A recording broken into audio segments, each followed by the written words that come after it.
Hi guys, welcome back to our exploration of graph theory. Let me introduce myself. My name is SHEVA Sumarna, with Enneam 2410110600058 from System Information Class B.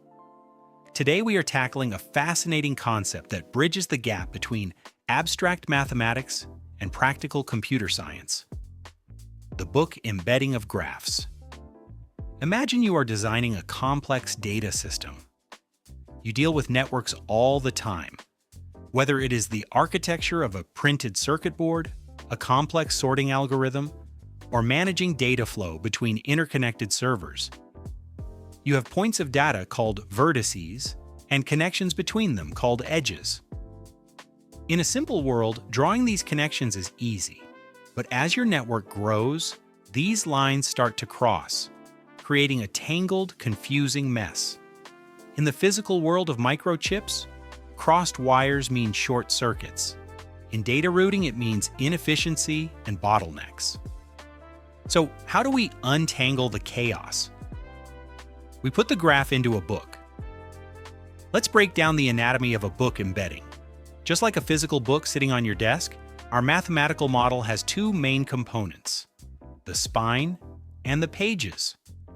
First, we take all the vertices, every single node in our graph, and we line them up perfectly straight along a single, one-dimensional line. This vertical line is the spine. It absolutely does not matter how messy the graph originally looked. In a book embedding, every node must sit strictly and uniformly on this center spine. Next, we have the pages. Think of these pages as flat, semi-transparent half-planes that all connect at the spine, fanning out like a book that has been opened. Instead of drawing the connecting edges right on the spine where they would overlap and become unreadable, we draw them as arcs routed across these pages. Now we reach the golden rule of book embedding.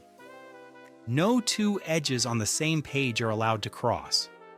If you draw an edge between node A and node C on page 1, and you need to connect node B to node D, doing so on that exact same page would create an intersection, a cross. In our model, that is a violation. To solve this, we simply turn the page. We assign the edge connecting B and D to page 2. By strategically assigning different edges to different pages, we can construct the entire graph without a single intersection. The ultimate algorithmic goal here is to find the most efficient arrangement of vertices on the spine and the smartest distribution of edges across the pages to keep everything perfectly planar on every single page. This brings us to a crucial mathematical metric called book thickness, which is also known as the page number. The book thickness of a graph is the absolute minimum number of pages required to embed that specific graph without any edge crossings. A simple line graph has a book thickness of just 1, but highly complex networks require much thicker books. Why does this matter outside of pure mathematics? Because book thickness directly translates to real-world hardware efficiency. In VLSI design, the process of creating very large-scale integrated circuits, each page of our book represents a physical layer of a microchip. Fewer pages mean fewer physical layers are needed. This results in cheaper, thinner, and much more power-efficient processors. It is an elegant mathematical theory that actively shapes the hardware running our digital world.